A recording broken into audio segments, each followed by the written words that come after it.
All right, guys, we're getting ready to go live right now with the Mike Omega is here with us. Very, very special guest. And we're going to be going over Crown Jewel.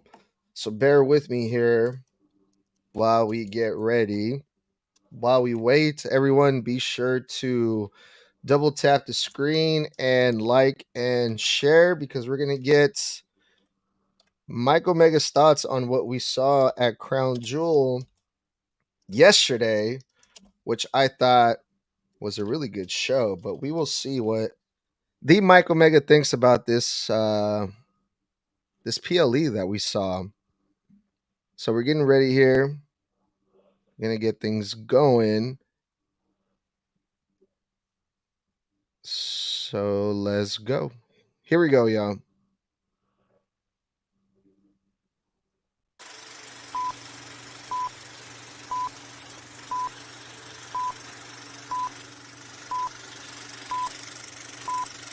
All of his stuff looked good, so probably too good because it was probably snug, but he was different in everything that he did. He locked up different. He locked up snug.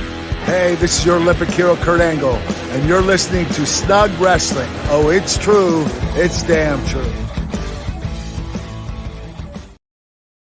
What is going on? What's up, everyone? Happy Sunday. Happy football Sunday. Welcome back to Snug Wrestling, another episode of Snug Wrestling. My guest today is a friend of the show. He is known for his motivational messages that he sends out to a lot of people. He has a great following on his social medias because of the story that he tells or he talks about his personal life. He's also known for he's gone viral for his wrestling memes and his wrestling content. He's one of the original Snug Wrestling guests. The Mike Omega is back with us. Mike, thank you so much for hanging out with me once again. It's been a while. How's everything, man? Welcome back.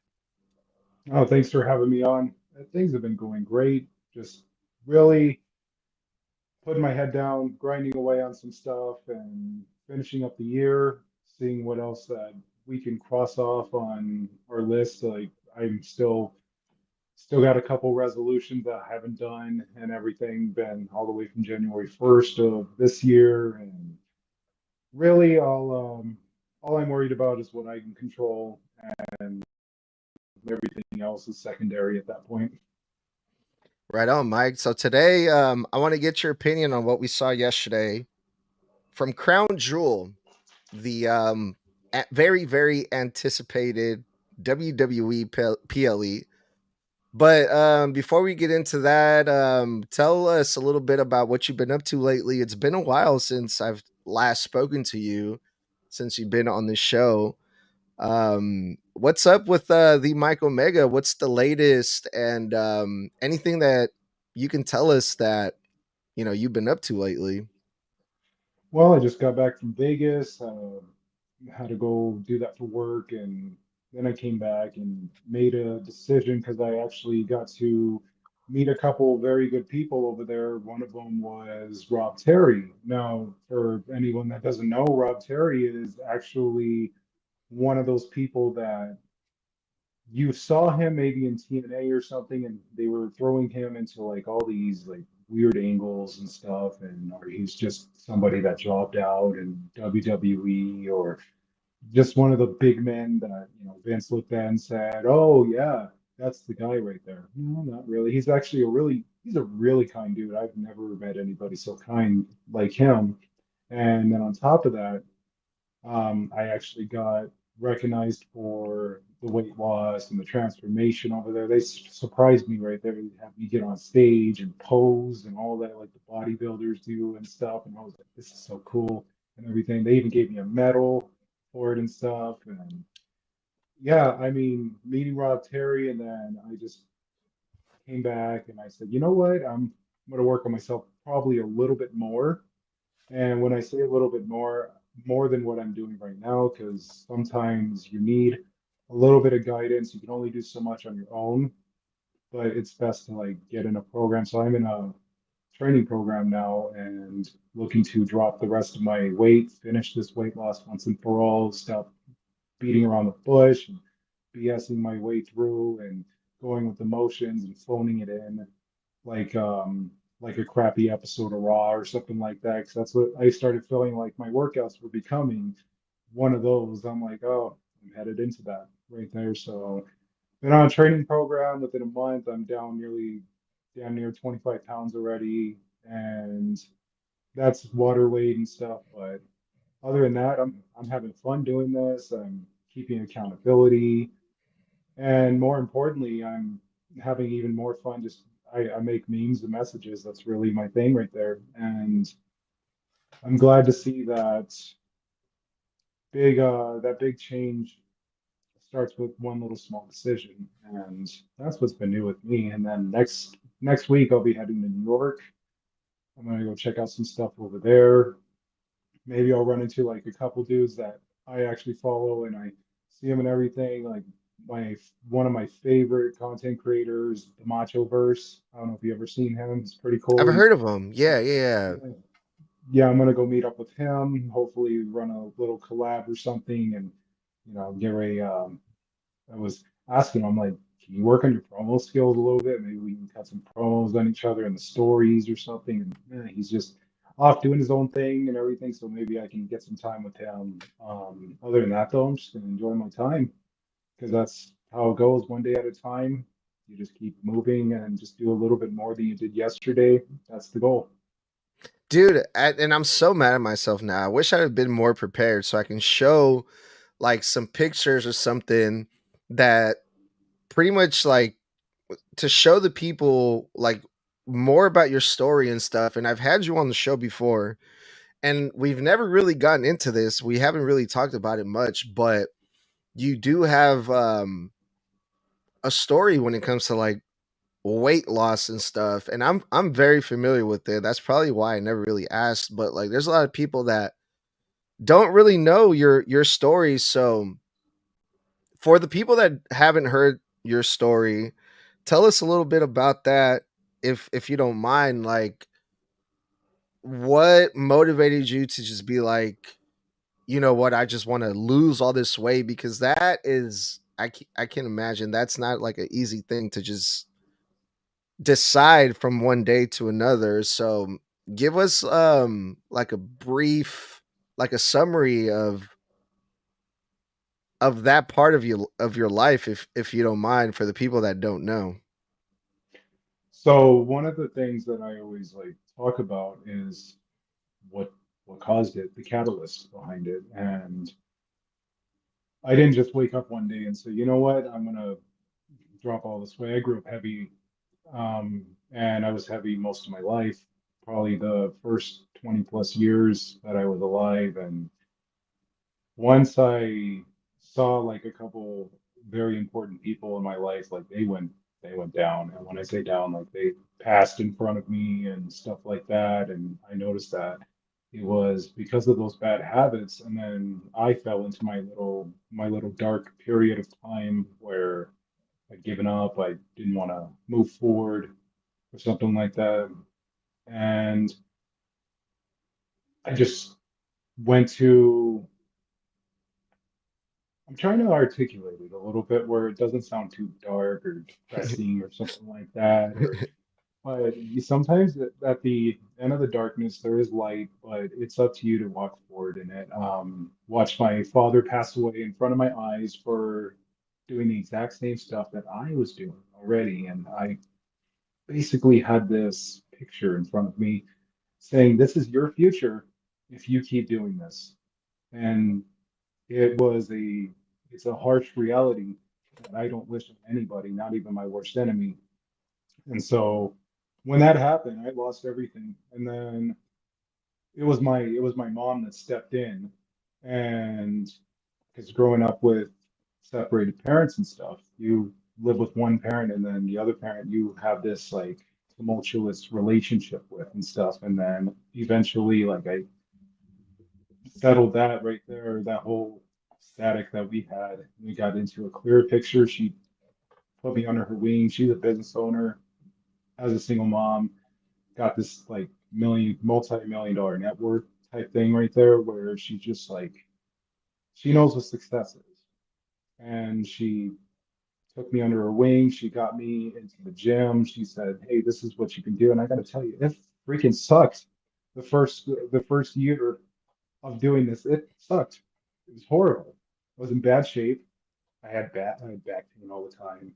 Knee pain was like, it was awful. My knees looked like cantaloupes after like a day of existing, walking and stuff. And then eventually I got a hang of it and I started going on my own. I started doing everything in my own free will. And then I got to tell you, they tell you don't live by the scale, but sometimes when you're 450 pounds and you notice like your first 50 pounds are gone or something, you're like, huh, okay. You start noticing the little differences. You start noticing your shirts are a little bit bigger than they were before. Like they just drape over you. And then you just keep going. Asking yourself, what more can I do for me? And once I went through that, the It's trial and like the error, little battles, right? Like the little battles that keeps you going, right? yeah, the little battles eventually turn into non-negotiables. And I started going to the gym a little bit more, started walking a little bit more, eating a little bit better. And I got to tell you, it's not just you going to the gym trying to work your butt off and you work out like the tremendous amount of hours and stuff. See, I had that thing right there because I watch bodybuilders and I'm like, oh, so they must go to the gym for hours and hours and hours and hours. When in reality, some of them are just juiced to the gills. Some of them are doing the same formula that 80s wrestlers did, Yeah, 90s like wrestlers Ryback. did. Yeah. Um, like Ryback or something like that. I like that right there. Yeah, I'm not a big fan of him either. And then I just put my head down and started working. And yeah, there's a little thing though that I do tell people like you will deal with trials during this. Like it wasn't just hunky dory. Oh, I got up. I'm gonna drop 200 pounds overnight or something like that because you didn't get big overnight. You're not gonna lose it all overnight. And then it's gonna come down to it where once I started going on my own, I started pushing myself a bit more, and then eventually I got off the track, on and off the track here and there. And now I come to you now, 200 pounds less, 6X shirt down to a Dude, large, you're jacked now, dude. I saw your 54 pictures, weight, dude. You're jacked now. It's crazy. 54 waist down to a 38. And all I and all I tell people is just you owe it to yourself. I owed it to myself. I stopped using these events as a way to give myself a break. Instead, use these events to break habits that were ahead of me. I stopped blaming my family why things weren't the way they're supposed to be because eventually you'll get to an age where it's your responsibility on where you want to go and how you want to live. So so there's just core things I started focusing on, and that's what really got it going. My faith, my family, my finance, and my fitness. So if I got those four F's in order, I'm doing great. And then on top of that, putting the right things in my body. And so now I come to you now, in my 30s, just focusing on getting to 40 in the greatest shape I ever been in my entire life, and then seeing what else can I do. Hmm. Absolutely. So Yeah, dude. Yeah, that story, it's a great story, man. It's very inspirational. So when I first heard of you and like your social medias, I thought it was just wrestling content and funny wrestling memes and just ha ha, joke, funny bullshit. But you share that also that great story besides the wrestling stuff, which I think it's really great. So you get the best of both worlds. You get your wrestling content with the stuff that you share, but you also share a lot of fitness and motivational and just really positive things, which I think it's really great.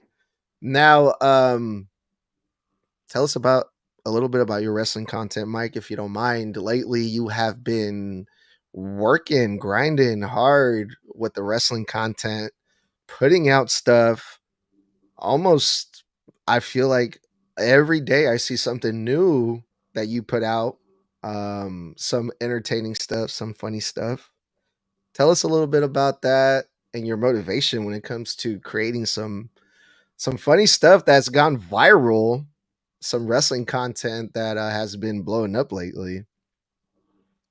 Well, I mean, when it comes down to it, they're just memes. And I look at it like, all right, well, I just share what's on my mind most of the time. I do communicate through memes, and I think memes are a love language, in my opinion. And I've Mm. probably heard that a time or two before in like other circles of people that make them. And I like to share what I like. I also do anime edits, I do wrestling edits, like, and they're like not the best edits, just stuff I put together in like a few minutes, and I'm like, hey, check out what I enjoy, or hey, this is my sense of humor. And then of course I'll get like, the gappers in my comments, and then, they want to say their negative piece and stuff because they're on the keyboard. That's fine. Um, but my favorite part is when I start seeing that there's some people that notice, and you're just like, wait, I wonder which person I can get the attention of. Like I had brought to read like a couple of my things, and I'm like, really? And I got Jake the Snake just follow me out of nowhere, and I was like, really? Okay, this is crazy. And that doesn't mean anything really. It's just social media. That's what it comes down to. And I do treat it like I'm working. Like that's it. Like I'm working. So when people are like trying to argue with me and call me like names and stuff, I'm like, I'm working, right? I don't really like do this like off. I don't have the same It's not that energy. serious, bro. It's not that serious. It's like some people will delve deep into this, and I'm like, what are you doing? And I'm like, you know what? I guess if I'm working you, then it's working and you're engaging, and thank you. I appreciate it. And whether it's a good comment, bad comment, or something like that, and if I really don't like it, then I just remove it. I mean, that's how you have to treat things in life too. If you don't like something, you get rid of it. And you don't need to sit there and keep entertaining it. Just keep entertaining people, because the people that love your stuff will outweigh the people that don't. I think one of my favorite memes that I put out is probably, the one with Mark Jindrak in Evolution. That's some funny stuff right there. And I've seen that. That's like a trend right there. I always just Oh I'll hop on man, I a don't remember that one. I'll I hop on don't a think I saw trend that or one. something like that. Yeah, that Uh-huh. one hit like 1.3 million views in like 2.5 days, and I was like, cool, this is awesome. I'm glad a lot of other people think what I think. And Oh, you're just like, it's I really just got a affected. couple million. It's all good. It's whatever though. I mean, it doesn't it's just clout, honestly. And I love that I'm able to reach all these people and stuff, but in the end, it really is just social media. And I'm one of those ones that will tell you straight out, look, that doesn't that's not your personality. That's not you as a person. So if you're gonna be funny, make memes and stuff like that, that's fun right there. My favorite thing though is I like to make some hill memes. I like to make fun of other companies, but that doesn't necessarily mean I wish failure on them. It just means I don't like that. I'm not a fan. I'll make fun of it, and I expect it to be done back. Now I'm like, all right, well, that's cool, but that doesn't necessarily mean I'm going to wish failure on a company. That doesn't mean like I really do think that somebody's like that, unless it's, that I was scared for my life. That was crazy right there. I really just had to throw in some do-rag Vince right there because I'm like, you know what? This is the wrestling show. That's probably my favorite. That's my favorite meme, and that one is like drawing a lot of ire to it, where you'll have some people jump in and go, Vince did. I'm like, bro, I don't, I wasn't there. That's bad what he did, but I wasn't there. Why are you talking to me like I was there? It was Yeah, a for meme, sure. bro. Chill out. Yeah, it got nothing to do with me, bro. Ain't got nothing to do with me. Well, right on, Mike. Yeah, The people that don't know who the Mike Omega is, I'm pretty sure they do. Everyone knows who the Mike Omega is. He's one of my favorite wrestling content creators, and I'm so glad that he's here with us today. We got a couple comments on the chat here. Ragnaro, thank you. He's a frequent listener and a follower of Snug Wrestling Podcast. He has a question. What's your favorite old school match of all time, Mike? Ooh, that's a hard one. I think one Isn't of it? that's a hard one. I can't really put a number one favorite on it, but if there's one that I'll watch on repeat most of the time, because I want to pass some time or something like that, I'll go back to like Stone Cold versus Bret Hart at Survivor Series '96. That was like one of my top matches that I will probably put on repeat because that was a great match, had a great build up because Bret took some time off, and then the older you get, you watch some of these matches back and you realize, man, I liked this as a kid. I definitely love this more as an adult. Like that's one. If I want to get a little bit older, probably, the WrestleMania between Ric Flair and Macho Man. That was awesome right there too. That was some great stuff. And if I want to go back a little bit more, I'll probably say something on the lines of, um, I believe it's, and I think they put in Iron Claw too. It was the Freebirds, Mm-hmm. and I think it was when they just got Terry Gordy in there, Mm. and of course they had the other. Oh my goodness, I am Was it just drawing like such the Freebirds versus the Von Erichs? that's it right Like, there. It was the Freebirds, Von Erichs right there. That right there, people have seen that reference in the movie or in the movie Iron Claw, but to watch the actual match though, you're just like, wow, because those people in the stands thought that was real. And that's yeah. what makes the dynamic even more effective to that match. No, yeah, the So I mean Freebirds. I probably have a favorite match for every decade more than anything. Like if I had to do it, top fives of every decade, and my top five and will probably be in the '90s, where it's like, Brett versus Steve Austin, and then Brett versus Owen, Undertaker versus Bret. Obviously, I'm a Bret Hart fan. I love Bret Hart. That's like Yeah. I grew up with Bret Hart. He'll always be my number one. He's not everyone's number one because they call him a whiner and big baby and all this stuff, but it's like you Yeah. can't deny that man had skill in the ring. That dude was a professional right there. I remember when they interviewed Kurt Hennig about Bret, about wrestling with him or working with him. He said it was like having the day off. Another fucking great, by the way. Yeah, Mr. Hmm. Perfect, for those of you that don't know, that's Kurt Hennig right there. Kurt Hennig basically said it the best. He said working with Bret was like having the day off because Yeah, Bret was and that that and professional. his name was not like by accident, Mr. Perfect. I feel like they called him that for a reason. Oh yeah, Yeah. his match with Shawn Michaels is up there too. That's a good one. Yeah, I for believe sure, dude. And that's that the was perfect SummerSlam '94 right there. segue to I'm going to get my plugs in now because this month of November, I know today we're going to be talking about Crown Jewel here in a little bit. We've already gone almost 30 minutes. We haven't talked not one bit about Crown Jewel, but it's okay. It's always a good time talking to you, Mike. Um I want to do the month of November. I want to do something that I'm calling November. No, is it? Yeah, November nostalgia. Nostalgia November or something like that. Or this month, I want to talk about just old school wrestling stuff, old school shit. And I have like a whole bunch of guests scheduled for this month where we're just going to talk about like classic PLEs or pay per views or whatever.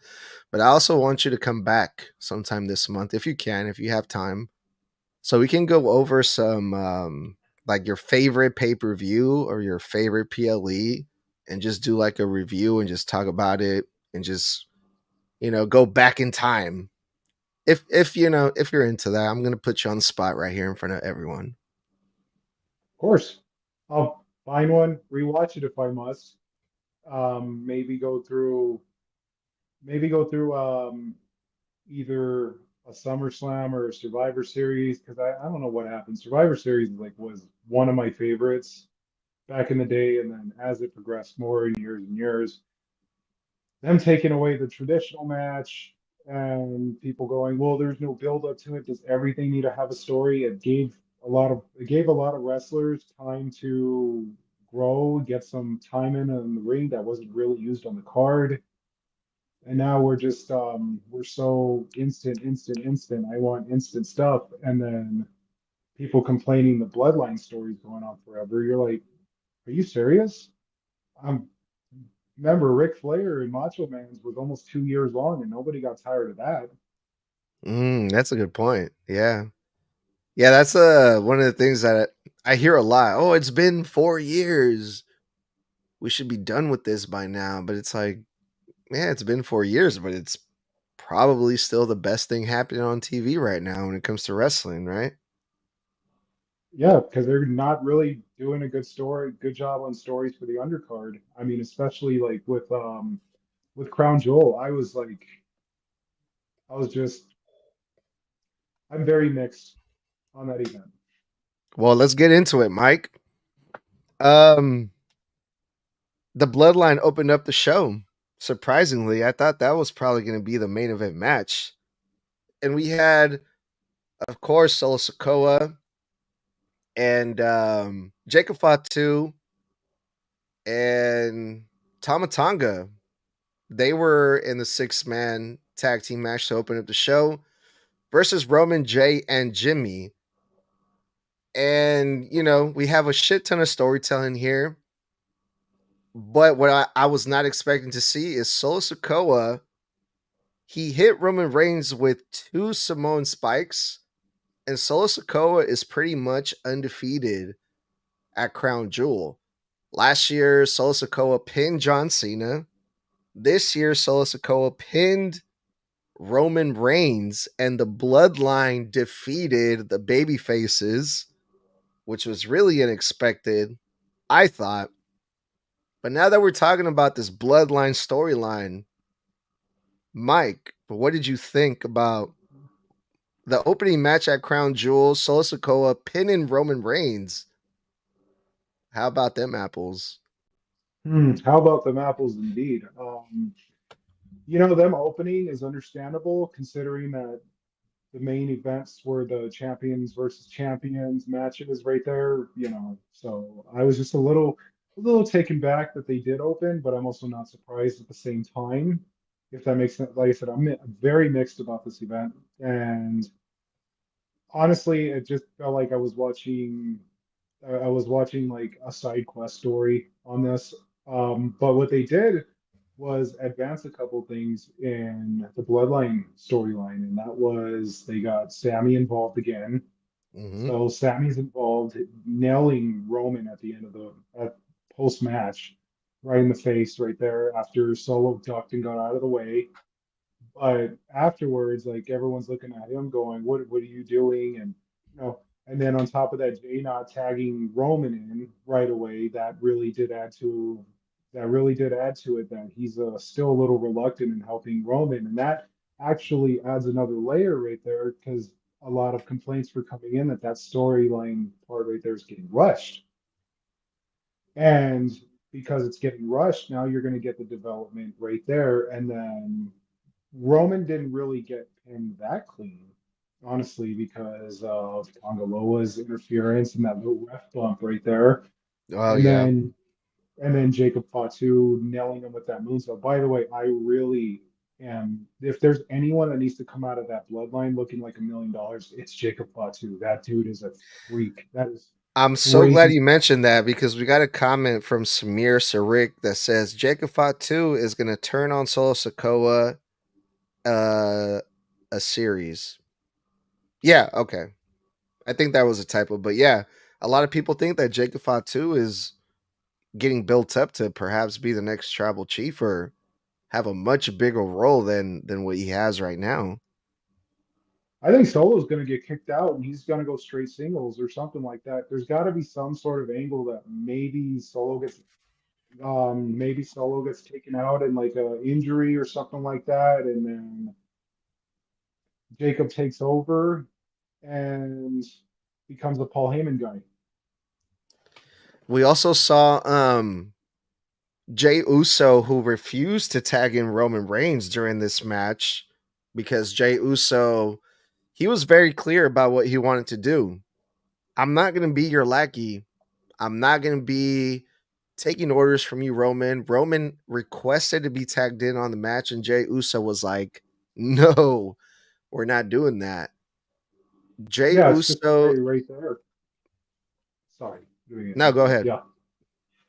Yeah, it's just the way that Roman asked to be tagged in. It's as if like they were back to the original ways of the bloodline, and Jay didn't like that. Jay actually got the hot, Roman got the hot tag off Jay. Yep. That was the difference right there between the tag that Roman asked for and the tag that Roman got. The tag that Roman got is when Jay couldn't do it no more, so he said, "Okay, now you're in." It's really pointing it out right, that narrative that Jay wants, they want to all be individual. So I'm like wondering, I'm like, if Jay's going to do this, they want Roman to be individual. What are they going to do with Jimmy? Jimmy still has some time he needs to come to and see exactly where he wants to go. When I watch like the other side, and I'm seeing Jacob Fatu and I'm seeing Tama Tonga. First of all, Tama Tonga, I don't know what they why they won't let him do his moves for New Japan. I mean, I guess they don't want him to look that Get strong. They over. want him to look like a lackey. They don't want him to get too over because that man is crazy talented right there.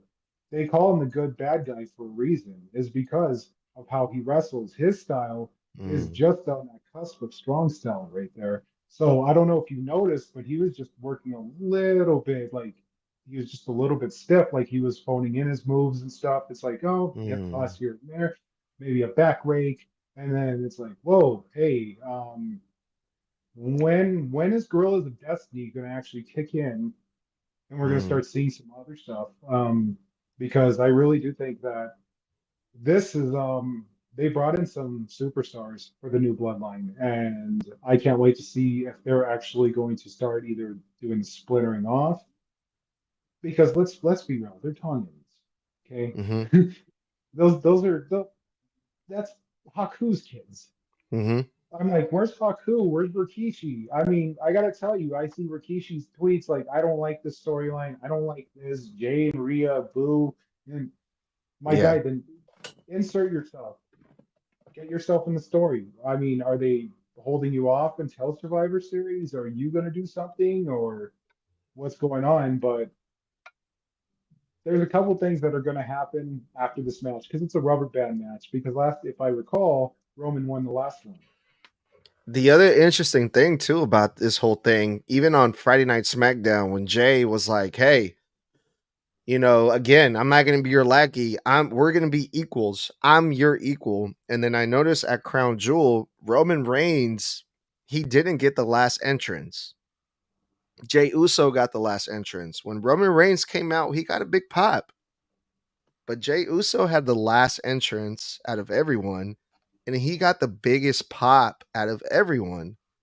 And I'm thinking, holy shit, is Jay Uso more over than Roman Reigns now? Like, is WWE trying to tell us, like, hey, Jay Uso, he's the top guy now. We have to look at Jay Uso the same way that we look at Roman Reigns in that same level. Well, I mean, he's being called main event Jay for a reason, and I believe WWE is what's trying to put that out there that hey, this is main event Jay right here. He's already won the Intercontinental title. He's already doing this. He has the yeet. He has the chant right there. And I think it's more on the lines of they're humbling. They're gonna get Roman down to like this humbling face level right here, where they're just built. They're building him more as a face to where he's gonna have a crossroads eventually, where he's gonna be able to either go back to his old ways when he finally does get that Ulafala back. He's gonna have that choice right there, or he's just going to he's going to retire the Ulafala and then they just go their separate ways. They come together whenever it needs to be done. I don't know where they're going to end with this, but what I see though is I see because they wanted The Rock to show up at Crown Jewel, and I'm like, The Rock shows up whenever The Rock wants to, Mhm. and The Rock made that very clear at the last PLE. He made that very clear. He shows up whenever he wants. Even Cody confirmed it. Cody said, "Yeah, he shows up whenever he wants. He's one of the guys. He's board directors guy. He final boss. Shows up whenever he wants." So I'm thinking he's going to show up at Survivor Series. And this is leading up to the third match that Roman and Solo should have. And it's probably going to be a one-on-one, the way they're going to build it. And Jay and Jimmy are going to probably be dealing with Sammy and Solo or Sammy and Jacob or something like that because I think Sammy's going to I think Sammy's going to turn on Roman and say, "Oh, that kick was on purpose Speaking of because Sammy, they're my family." when he first came out, he got a huge pop, obviously, for obvious reasons. Yeah. But is he gonna join Solo Sikoa? Is he gonna help out Jey Uso and Roman Reigns? And then we saw he hit Solo Sikoa with the belly to belly suplex or something like that, something along those lines. And then okay, it's like we got our fourth member of Survivor Series. Sami Zayn joined Roman, Jay, Jimmy, and it's going to be those four guys versus the Bloodline 2.0. But then, nope. Sami Zayn accidentally hits Roman Reigns with the big boot.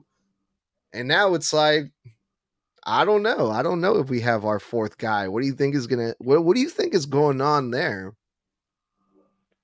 Well, they're going to say it was an accident. I mean, and it's going to take a lot of convincing to Roman because of how Roman and Sammy's relationship ended a couple of years ago, where, he got a bunch of chairs to the back because, you you turned on Roman. You hit him in the back instead of helping Kevin Owens, and then Kevin Owens, like, it's just a bad guy anyways. So, like, they've already explained that, and Yeah. it's. I think Sammy's is going to turn on Roman again, and he's going to join up a Solo, and that's what seeds they were planning at Raw. Damn, that's crazy. So if Sami Zayn does join Solo Sikoa, which I hope so, that would be really interesting. Do you think the bloodline, do you think they're, or not the bloodline, I'm sorry. Whenever I think of Roman, Jay, and Jimmy, I always call them the bloodline. But do you think that they're going to have to bring in someone new? Because everyone is asking for Zilla or Hakaleu or, all these new people to come in. And I'm like, do we really need to bring in new people? Like, I feel like there's enough people already in this storyline. If they're going to bring anyone in, and a hot take, because I I don't know what's going on outside of WWE legal and stuff like that, but if they're going to bring anyone in, it could either be Cena or Brock. Yes. Someone internal already.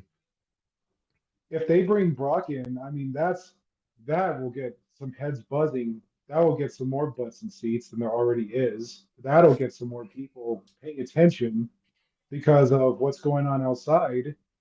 And also remember who dealt with the bloodline more than anyone else? Brock did. That would be amazing. I would love Yeah, to see that. I mean, Better Brock than Cody. I'll watch Brock more. I'll watch Brock more than I'll ever watch Goldberg. I'll be honest with you. I can't. I just Oh every yeah. single time, every single time Goldberg's like trying to come. I don't know why they glaze that man up so much. But anyways, all that aside, Yeah. I think we'll there's a get lot into of Goldberg a little bit tonight. I think I have a couple questions for you when it comes to Goldberg down the line. But let's move on to the next match because we had a fatal 4-way women's tag team match. Bianca Belair and Jade Cargill retained. Not one of my favorite matches of this PLE, Mike, if I'm being honest with you. It You was know, very, yeah. it was a little mid. I mean, because you knew there was no title changes. They rarely rep. I think what was the last title change that they had at Crown Jewel? Was it when the Fiend beat Seth Rollins, right? Dude, I don't even remember it's been that long, I think. Or was it because Goldberg didn't win a title in Saudi Arabia, did he? The only match I remember Goldberg had over there was versus The Undertaker, and I don't think it was a title match. Oh, thank God. Okay, because that match was awful. That was Yeah. awful hot garbage, and even you could see it on Taker's face. So I think Yeah. the last big title change over there was probably when Seth lost to the Fiend. Okay. Yeah, that makes sense. Yeah, he lost the Okay, so Universal title. I was kind of hoping that they were gonna give the new tag team Lash Legend and Jakar Jackson because they've been kind of getting pushed a little bit. And the other tag Yeah, teams, the other 3 tag teams, they've already been women's tag team champions before. So I was thinking, okay, maybe they're gonna give the new tag team the belts this time, but nope. Jade Cargill and Bianca Belair retained. of course they're going to retain. I got to tell you though, I'm if there's anything I was disappointed in about that match is how the energy was with the crowd. I'm like, how dare you guys ask for a WrestleMania and yet you don't you give them like like I could hear a pin drop when they came out, and you're like, what are you guys doing? I don't know the religion, their belief system, or anything like Mm. that on how they value certain sexes over there and stuff, but absolutely the energy wasn't there, and you could blame the crowd for being worn out from the bloodline. Tell that to the next match. Tell that to the triple threat match because Shout out that's to really shout out to the Couch Potato Wrestling says they did not enjoy Crown Jewel. Lash and Jackson were not gonna win, and they believe that Jade Cargill and Bianca are gonna break up, and they'll that was the other eventually have thing. a feud. I don't know if you noticed, but sorry, I'm like moving locations right now. I got to get my phone plugged in. But I don't know if you noticed in the commentary, and this is one, if there's one person I can't stand on commentary sometimes, he has his moments, his good moments and stuff. It's Corey Graves. Mm. There's like, they're happy and celebrating and all that. And then Corey Graves is dropping the seed of, oh, so there's some, it seems to be some chaos in the midst of these two of this tag team right here. And I'm like, where? Corey, are you spoiling things? Don't do that. Oh shit, that's crazy. I didn't notice that. Yeah, he's doing that right there. And I'm like, don't hit a breakup yet. The breakups need to be out of nowhere. Like maybe they drop the titles to them on Raw. Mm-hmm. Because maybe it's an impromptu. Because most of the time you could pull that off with an impromptu match, and then suddenly boom, they're feuding or they're like spatting and stuff, and it's turning into like another New Day angle, which I'm personally excited for. I can't wait to see. I personally can't wait to see Xavier Woods join up with Karrion Cross. I love that guy. Karrion Cross is like one of my favorite people on the roster right Yeah, now. Very nice guy, very kind too. If you actually get to talk to him and stuff. he's dope. He's dope. I'm glad that they're finally doing something with Karrion Cross, um, but yeah, that's what we saw when it comes to the women's tag team division. Bianca Belair and Jade Cargill are still the women's tag team champions, Yeah. and I'm pretty sure that's the best thing that they can do right now for that division, right? Well, I mean, when they separate, there's going to be they're probably going to go to different brands, which I don't understand this brand split. If they're doing this again, they're bleeding each other's like brand wrestlers into each other's shows. I'm like, where's when are we going to get separated again? Yeah, there's like it's been thrown out the window. It's gone. It's done. Yeah, it's like, what's the point of the draft then? Hmm. Right on, Mike. Let's go on to this other match that I personally really enjoyed, especially because I saw Bronson Reed wearing some really dope MF Doom gear. I don't know if you noticed that. Oh, I saw that. That was so cool. That was so great. Yeah. I love that. We got blood in there and stuff, and I was like, yes, we got some good stuff. And then Bronson standing strong at the end, even after Seth pinned him. They really need to get rid of the curb stomp and give him a new finisher. You think it's He's doing it. overdone or what? It's being done too much. It's becoming it's becoming Crossroads. Because I don't know if you Mm, noticed, but Cody has to put someone away with three Crossroads. I did Last I notice checked, that. it That was was so one of my pet devastating. peeves. That's one of my pet peeves. I'm like, if you have to do 3 of them, then that should tell you something that it's you got to come up with something else, right? It's lost its luster. And I'm thinking the same thing with the curve stomp. The curve stomp is losing its luster. And he's Yeah. going to hit you with one stomp. Oh, he kicks out at one or he kicks out at two. I understand the whole giant concept. Yeah, he's giant killer and stuff. But even when he's wrestling normal people, and I'm hoping that this is probably the end of the feud, and then we could start focusing on him feuding with CM Punk. This is the feud that everyone wants because this can get into WrestleMania 41, no problem. This can go all the way to that. This entire time I thought that we were trying to push Bronson Reed, especially after like how we saw what went down with Braun Strowman.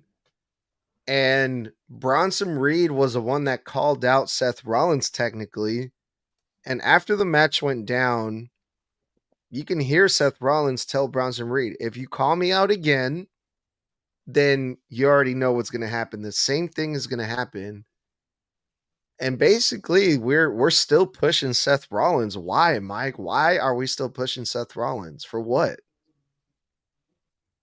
He Do you not hear the crowd when he comes out singing that stupid song and everything? I gotta tell you, I probably haven't been a fan of Seth Rollins after he after he lost the title that he got from, like, who did he lose it to again? I'm trying to remember. It was after he cashed it. It was that long ago when he It was Damian the Priest. I think it was a Money in the Bank cash in, wasn't it? It was oh like yeah, when when he Drew was McIntyre beat undisputed. him. This was way before. Like I was never a fan of Seth Rollins. Like probably after the architect thing that he was doing and everything. After that, I was like, all right, you know what? I'm kind of bored. But then again, I'm not like everyone else when it comes to my wrestling and stuff. And I didn't, I have to say, probably Roman's the most over out of all of them in the Shield that came out of that group right there. That's the most Well, over. well, yeah. I mean, Dean Ambrose is not even in that picture anymore at all. I don't think he ever was. No, you can tell that was just all attitude backstage right there. He had a really crappy attitude backstage. And that's just what I've read. And I wasn't there. I couldn't tell you or anything like that. I'm just a fan. But when it comes to like Rollins though, what they're probably going to build up to, because what is they're taping Raw right now, last I checked, and they're going to put it on tomorrow, and it's supposed to be like a four-way match for number one contender, and they're saying they either want to get him to go up against Gunther, or they're going to have Damian Priest do it. I really am wanting the Priest thing, but at the same time, not on Gunther. Like, because they're trying to push Priest to feud with Gunther all the way to Saturday night's main event, if Mm. I'm correct. Which I'm excited for because Jesse Ventura is commentating on there. I love Jesse Ventura. Oh His yeah, I can't commentary is wait. I so can't great. wait. Yeah, I can't wait for Saturday night's main event. But It's gonna be amazing. Seth going over Bronson Reed was great and all, but when you have, I love that little picture, that little vision right there where he's standing in the middle of the ring still, covered in blood, and still can't, because I don't know if you heard Seth, but he's like, "What are you made of?" or something like that, and He you could no, he hear said, "What him the on the fuck?" camera. He said, "What the fuck is wrong with you?" Yeah, it's like Yeah. that. So I think Seth's probably going to back off, and that's what they're going for. He's going to back off, or he's gonna challenge him when CM Punk's in the building or something. I have a feeling because Punk's not in Saudi Arabia, he's not a big fan of them, last I checked and everything. So he ain't gonna be there. He's gonna probably be there at the Raw after to build up for something for Survivor Series. Now, is the reason that Monday Night Raw is being pre-taped right now is because everyone is still in Crown Jewel? Is that what's They're happening? still there. Yeah, they're still there. Okay. Uh, Couch Potato Wrestling says Roman is over because of his promos, not his wrestling. And yes, the feud is not over. I'm assuming they're talking about Seth and Bronson Reed. So do Possibly, you yeah. so do you think this feud with them two is gonna continue still? I don't know if they wanna do the rematch, like a three-match series, or if they want to just take this all the way to Survivor Series because maybe Punk isn't ready to work with him yet, or maybe they're just not going for that until the new year. Because then by that time Cena will show up and Cena and Reed will probably feud or something. I don't know what they're going to do. I'm not back there. I'm not there for the meetings and stuff. I would love to be a fly on the wall though to hear that and just go, huh, You can tell us if why? you are, Mike. I won't tell anybody. I'm not. I, I don't know nothing. I'm reading the dirt sheets like everyone else does and stuff and just thinking on my own. And I read what I hate. I hate the dirt sheets, but I also know that most of the time they're on there. Um, I was so unhappy that they let Baron Corbin go and they also let Indy Hartwell go. And I don't know why they let those two go. That's Because crazy. what That's happened with crazy. Baron Corbin? They gave him an NXT push with they gave him an NXT push with the Lone Wolves and stuff. Hmm. And they got the tag titles, and then he gets moved up to the main roster, but they don't do anything with him.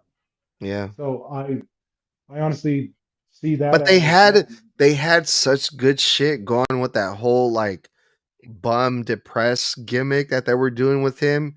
The oh, people were Happy Corbin. loving yes. The people were cheering for him even though he was like supposed to be a heel, but the people started to get behind him and he was picking up all this steam and they didn't do anything with him. But I think that was still Vince McMahon era when that was Yeah, that was happening. Vince. If Vince was still around, I'm sure Baron Corbin wouldn't have got released. People But on that the was one of the comments are crazy. saying that everyone on the internet is spoiling Monday Night Raw. There's so many spoilers for tomorrow I saw already. Ugh, that's annoying. Stay Yeah, I'm off gonna the tell internet, them. people. Yeah, stay off if you're gonna do anything, stay off the internet with Raw. I only know about that four-way for the titles because, like, all the other people were like, oh, it got announced and then that was it. I don't want to know the results. I don't care to hear the results. I want to Yeah, watch it on my own. And if I miss a PLE, like I stay off Instagram. I am off Instagram because there's a bunch of wrestling pages that will post up like who won and who didn't. And yeah.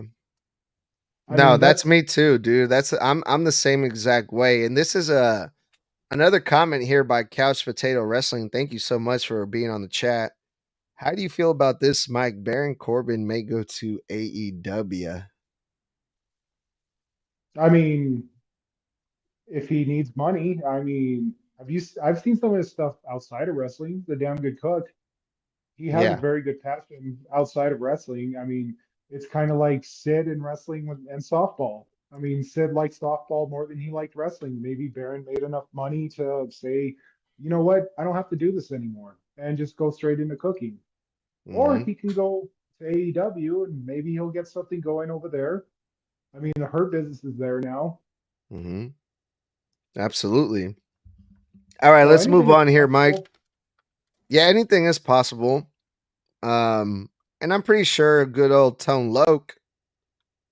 Tony Khan, has a couple million to spare for good old Baron Corbin. I'm sure. I think he'd be better in TNA. That's just me, though. That's another good point. There's so many opportunities now, especially with that partnership, right? Yeah, and also them picking up Booker T's company as well and becoming WWE ID. That's awesome.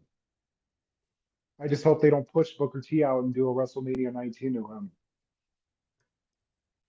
Well, right on. Let's move on to this other match, Mike, because this was one of the matches that I felt like had a lot left to owe because we did not get a cash in. We got a couple attempts. We got like some teases that Tiffany Stratton was going to cash in, and it didn't happen. It's not Tiffy time. Liv Morgan versus Nia Jax. During the match, Tiffany Stratton music hits and she tries to cash in. The Hmm. first time she fails. The second time she fails again. No cash in. The Judgment Day, they were out there during this match, and with all of the of like the distractions that were going on with Tiffany Stratton trying to cash in, the Judgment Day being out there, it looked like Nia Jax was the baby face in this match because Liv Morgan took advantage of all these distractions and Liv Morgan got the win. Well, I think they're turning Nia face.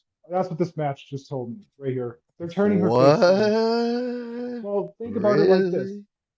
She's becoming the queen. I mean, and you see Tiffy is going to turn on her. Tiffy's over. She's so over, but I really hope she cashes that damn thing in soon because they're making her hang on to it too long. Either lose it, either no, either lose the cash in or win the cash in. Do something with it, please, because this whole teasing that I'm going to use it on.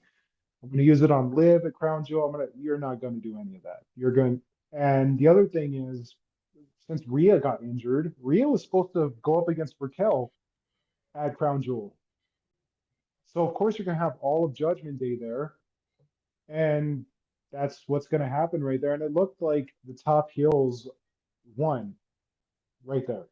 Judgment Day. They're Yeah. the top heels still. And Nia looks strong still, even after that loss, because of all those distractions that came in. Tiffy coming in. And you got Raquel, and then you got Dawn, and then you got this, and then you got that. And so when she gets pinned, it's not a fair pin. So it doesn't make Nia look weak as a champion. It makes her actually look Hmm. stronger as, Liv's holding up that Mickey Mouse title in Saudi Arabia. Yeah, no, absolutely. The thing that I noticed though that I thought was so crazy, Liv Morgan was getting all of the crowd reaction, even though she's the heel. Oh yeah. Nia Jax was like people. That's how much people don't like Nia Jax. I don't know if it was just a crowd in Saudi Arabia, but Liv Morgan was getting cheered. Like when she got the pin, people were actually happy to see Nia Jax lose. And I'm like, wait a minute. Mm. Oh, I don't know. one second. Hold on real quick. Yeah, Give me one quick second. yeah.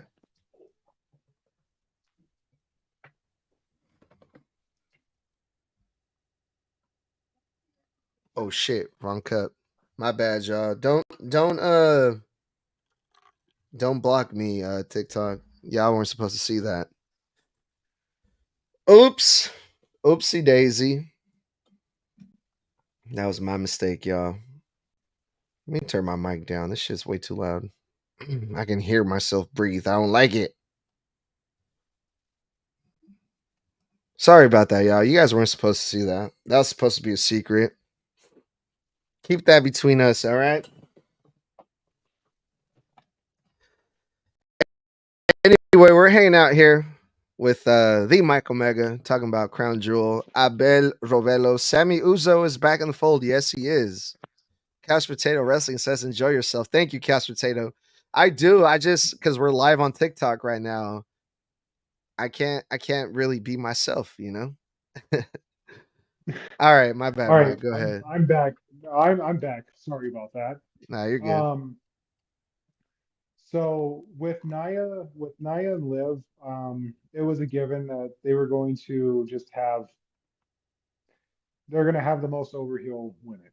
because it basically heel versus heel. It's really hard to pull off sometimes, and it looked very last minute. Mm-hmm. Mm-hmm. Yeah. Man, I was really hoping for Tiffany Stratton to cash in, but I think I read this somewhere that I think Tiffany Stratton is gonna have one of those Damian Priest Money in the Bank runs. You remember how Damian Priest, how long he had the briefcase for? He had it for almost a year. Yeah, yeah. I'm afraid they're trying to do the same thing with Tiffany Stratton. Mm, I mean, what's the last what's the last match she wrestled? I think it was like a couple of weeks ago versus Naomi, and Naomi I think pinned Tiffany Stratton. I think putting it on the line against Naomi would draw some. I think that would draw some butts and seats right there. Putting People it. love Naomi. Oh yeah, she's over, still over. I I really hate to say it, but it's because her last name's Fatu. I'm just saying Mm, yeah, that's one of the good things. point. But other than that, she's really talented, and also she was on Glow and made that show very popular as well. So I mean, she has a title headed her way soon, like down the road. Her and Chelsea Green, because Chelsea's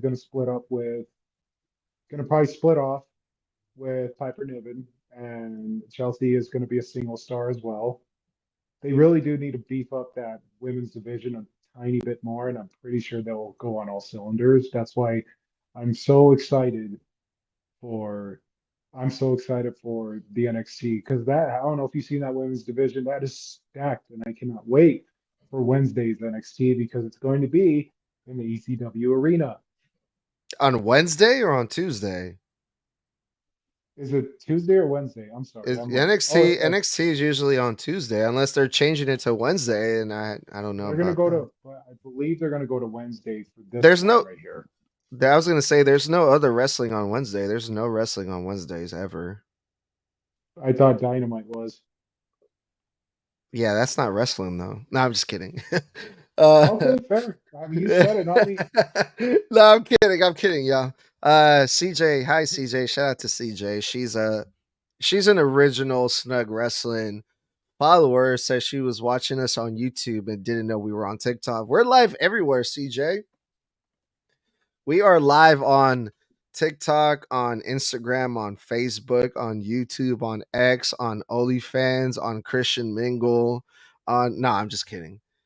Um, well, cool, right on.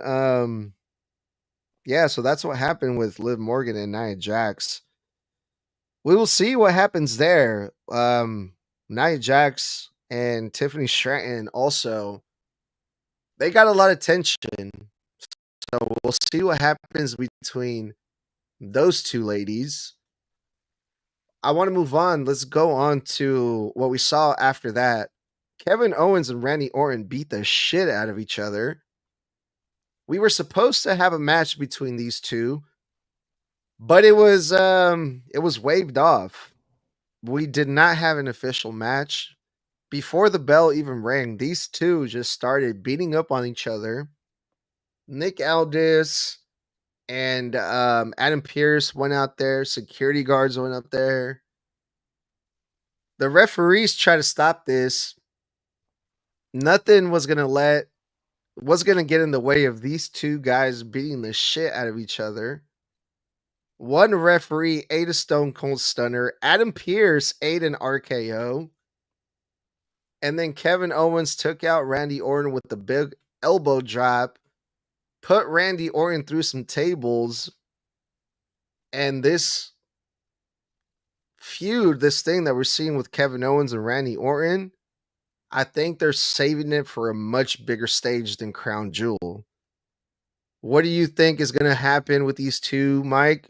What did you think about what we saw at Crown Jewel? And did you enjoy it? I enjoyed it. It was it was like one of those street fights. technically an unsanctioned match. They should have just like made that the stipulation or something. I mean, granted how much Randy Orton had to convince Triple H to actually get him to honor the match, to get him to give him the match and say you, because I really liked that little angle they did where he's in Gorilla and he's talking to Triple H. He's like, you need to Papa come out here H. now. Yeah, talking to Papa H, Papa H and referred to then him as such. goes out there and says, I'm not asking the COO. Uh, I'm asking The game. There was the the cerebral game, assassin. the cerebral assassin. Now, I don't know why I'm drawing so many blanks. I was like on my, I guess I spent it all at the gym or something. I don't It's all good, Mike. know. CJ, um, CJ, she has a good point. CJ believes that both Randy Orton and Kevin Owens are going to be in big trouble with Papa H after what they did. well, I mean, it's a good way to write him off, especially Randy Orton. Um, because I don't know if you've noticed the seeds they've been planting with him and Cody, where he keeps staring at his title. Every single time he touches Cody's title, he looks at it, he looks at it, he looks at it, and then gives him the title. And then you're starting to see like momentary glimpses of the legend killer, Randy Orton, like showing up in these little moments right here. And I'm thinking that maybe this little elbow drop right here through a table writes him off for a little bit. So we might be seeing Kevin Owens against Cody Rhodes for the title again because that feud's still not over. This looked more like another way to grow it to where Randy Orton comes back and just beats the shit out of both of them and becomes his own, becomes that heel Orton, bald Orton, basically comes back. The the legend killer. The That badass Randy Orton. the punt kick Orton. Yes. Yeah, for sure. Because he's mentioning, because Trips is like mentioning to him, like, you did all this stuff and you came into my house, like, or Randy Orton's telling him all that, and Triple H could have just said, you handcuffed me to the ropes and kissed my wife on the lips. Damn. Yeah, man. I'm just I'm like, that Orton's gonna come back. The Orton that slapped Cena's dad in the face. That Orton. I don't think we can get away with that nowadays, Mike. You think I don't know. that They're heading or they're actually heading into going into Netflix. Netflix. Yeah, going into Netflix. Anything is possible in the world of Netflix. CJ brings up a good point. She thought that Kevin Owens was going to interfere in the Cody and Gunther match. Hold on, actually, we're not quite there yet. We'll get there when we get there. Um, yeah, Kevin Owens and Randy Orton. I'm afraid that we're probably not going to see Randy Orton on TV for a while because of what Triple H was telling him. You know, I'm protecting you, Randy. I'm not protecting Kevin Owens. I'm protecting you. You will have a bad back. And then Randy Orton gets put through the tables by Kevin Owens. So I think Randy Orton is going to take some time off. Um, Unfortunately, I'm afraid that's what's going on here. I Mike, do agree. you? They're just Yeah, giving him some time off. yeah, yeah. That's what I think is going to happen here too. Okay. Any closing thoughts about Kevin Owens and Randy Orton before we move on here to the next match was a triple threat match. But yes, anything else you want to Um, add about KO and Randy? Randy. this is evolving that storyline right there a bit more. I think Kevin's gonna be the next one getting written off when Orton does come back because he's gonna take Owens out, probably do this is my prediction, and my predictions suck because I book it like I'm a fan, because I am a fan. Who wants fan service? I never get it, and that's okay. I've gotten used to it, but he's got I can you see you hear Orton. that, Papa H? You hear that? Listen to us, damn it. No, I'm kidding. Go Don't listen to us, Trips. Don't listen to us. Do on. keep doing your thing. But I can see maybe he gives gives KO a nice little punch to the head against Cody's disagreement. Like maybe he shows up post match after Cody pulls off one of his unbelievable wins. I'm so over that.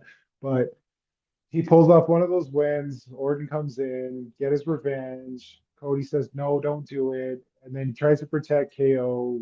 He punches Cody in the face and still gives KO that punt kick to the head, takes him out. And now you have a feud between Cody and Orton, where Orton's the heel. Damn, that's wild. You know what, Mike? You don't give yourself enough credit.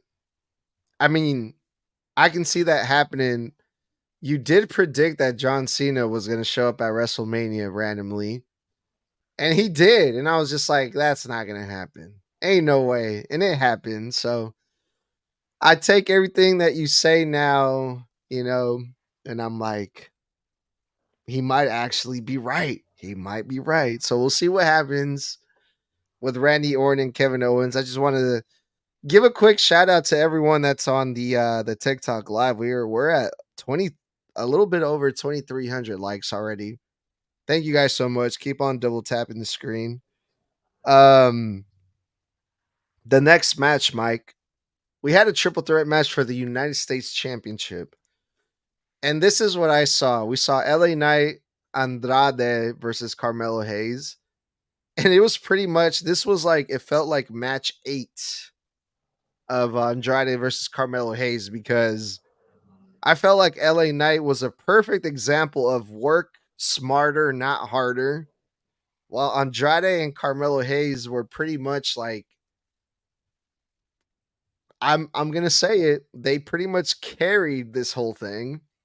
LA Knight was kind of just like in the corner, just waiting for his moment to just swoop in, hit his BFT, and retain his United States Championship belt.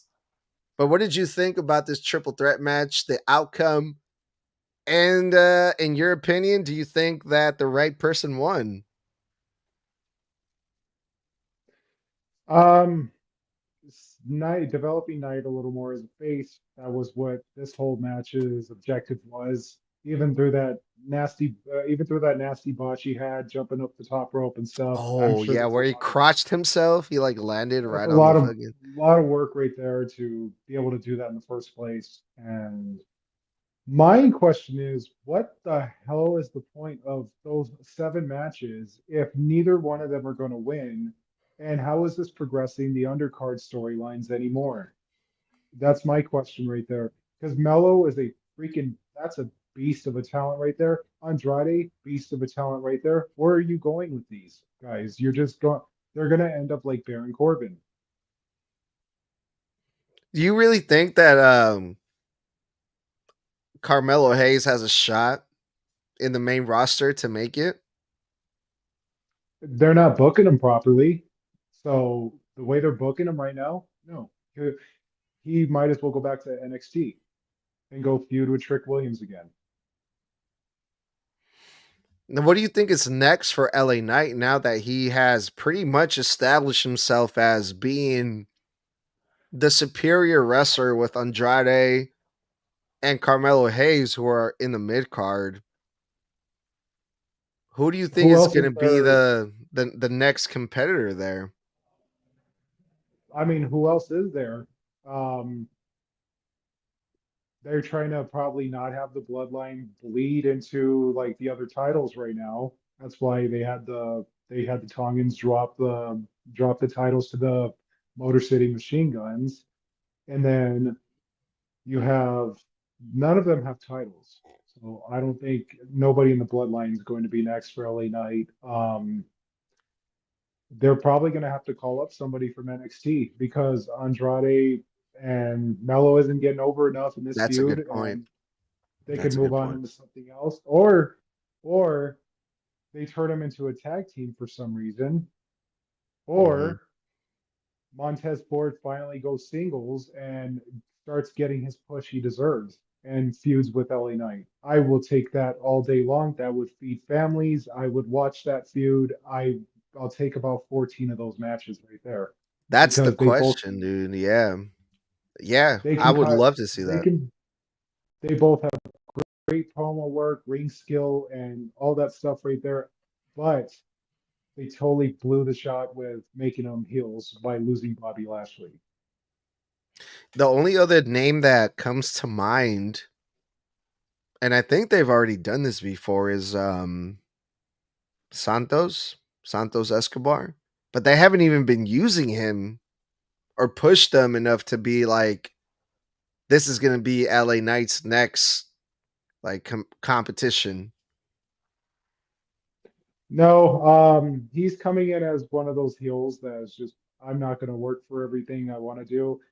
They could, now hot take, put Austin Theory back in the title run. Mm. Yes. Yes, please. Because He's on SmackDown. He's on, yeah. yeah, Knight and Theory would light it up. Theory is an underrated talent right there. And I know they're going to split off him and Grayson Waller real soon, but the idea is to make him a face. And I don't know, He's got to man. break I'm off. He's not, got to break off the fucking Grayson Waller thing. but I don't know, like, how do you make him a face? How do you book him? You just turn him How do you against like, Grayson Waller. but how is he believable? He's been an absolute D-bag like the whole time since he started, since he was Vince's boy. So how do you get him over as a face? Mm-hmm.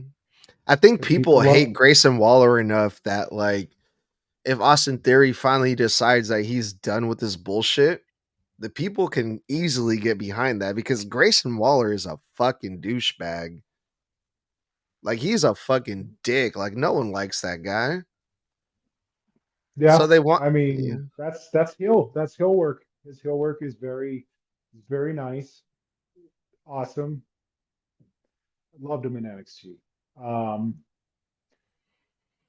but I don't know who's next for LA Knight. I don't know where they want to go with this because just constantly burying Andrade and Mello isn't doing it.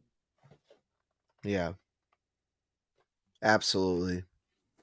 And I know that's not those three people's faults. It's booking right there, but they're being booked to lose constantly, and I'm supposed to look at them as like they're over and stuff because they're extremely talented and they're getting the same attention that Andrade got when he was in AEW. None. God damn. Yeah. No, yeah. I wonder I'm a little bit worried, man. I'm a little bit worried. But you know what it is too? Like I recently went to a SmackDown show last month of September. It was Mhm. here in my hometown. Dude, the people just love LA Knight. Like Oh yeah. they love him. He gets probably the biggest pop besides Jey Uso, man. Like so I don't know, man. Whatever they decide to do with LA Knight, I hope it's good, man, for the sake of like his character work and stuff. Because right now, LA Knight is so hot. He's fucking hot. So anyone that they decide to put with LA Knight, I think it's gonna work. It's gonna work. So Maybe McIntyre comes back and goes to SmackDown there and you wants go. a title shot with LA Knight. That would sell tickets right there Yeah, because fucking McIntyre's feud's over. McIntyre's taking some time off. He's in Europe with family, taking care there of you all go. that. So he comes back nice and fresh on another brand, away from CM Punk, away from Seth Rollins, away from Damian Priest, away from He all that, he needs and something starts a new new. chapter. And Hmm. he starts a new chapter. Maybe he gets the United States title. Speaking of new chapters, Mike, let's move on to the main event: Cody Rhodes versus Gunther.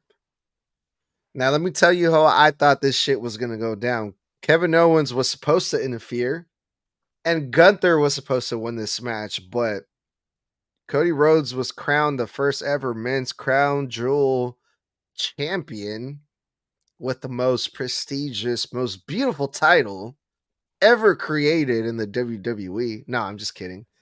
Um, with like it was like a surprise pin. Cody Rhodes tried to go for the Cody Cutter from the top rope. Gunther caught him with a sleeper hold, and then Cody countered it with like kind of like a surprise roll up type thing, and he got the 1, 2, 3. How did you feel about this match? The way that Cody Rhodes won this match, and what do you think is next for Cody Rhodes after this? So, I mean, obviously, they're going to go somewhere with Cody and KO. This match went exactly the way that it was supposed to. Cody gets the win. However, the win, how it was gotten, was pretty nice. It was a nice little callback to the last two wins that happened that way through, you guessed it, Bret Hart, as we talked about earlier. Bret Hart Classic beats Stone finish, Cold. right? Yeah, Bret Hart beat Steve Austin in '96 in Survivor Series, and then before that, he beat Roddy Piper for the Intercontinental title the same way. And so that was a nice little callback right there because, in my opinion, Gunther is probably my favorite wrestler right now. That's probably my favorite because he has insane mic work. His work ethic is crazy, and they then the big thing that the big complaints people give is like, oh, he only does like four moves. He only does like All he's he an does is old chops. He school just chops. He's an old school heel. How many moves has he won with that are just like basic moves that you see nowadays? They're just like, oh, these are just stalling holds until, the crowd can get back into it and get Oh, the dude, bass when up he and got running and Cody stuff. Rhodes in that sleeper hold, I was like, it's Yeah, done. He's done. It's over. he has he has that same heat and that same ability as Roddy Piper. He reminds me of the same, like he is that Roddy Piper-esque heel right there. And for those of you that did not watch Roddy Piper as a kid or watch anything back from back then, check out some of that stuff and you'll see the heel that Gunther is aiming to be, and he's doing a damn good job at it too, because those chops are great. His moveset is very old school. He's even Undertaker's favorite wrestler right now. He's a lot of the old school people's favorite wrestler. Why? Because he's using everything properly. He uses the mic work. He runs the promos properly. He says the truth and gets booed. Heel. That's Yeah. peak heel right And there. if anyone is gonna Without get having, out, if anyone is gonna get out of that chokehold, it's Cody Rhodes. Even CJ on the chat said Cody never stays down unless he's unconscious. So who better to escape from that vice grip that Gunther does than Cody Rhodes. So yeah, mhm. I'm I'm a little I'm a little bit over finished the story type thing. I'm like, I'm so glad that's over and he got the title and everything, but I'm a little bummed, like the way that it ended with him and AJ, the way that it's going to end with him and KO, because KO is not getting that belt. Let's be real. I think Orton's going to be the one who takes it off Cody. If it's going to be anybody, Orton will Mhm. take it off. 'Cause Orton needs to beat the record, not Cena, You've been not saying this anyone for a else. while, Mike. You've been saying this for a while. Orton needs to beat the record. He has to win two more times. I know, but he needs to beat the record. I love Ric Flair to death and everything, but it's time. And I know And if technically not Ric and if Flair's like a not 20. Randy, and if not Randy, the only other person that I can think of is Gunther, but Gunther is already the world heavyweight champion.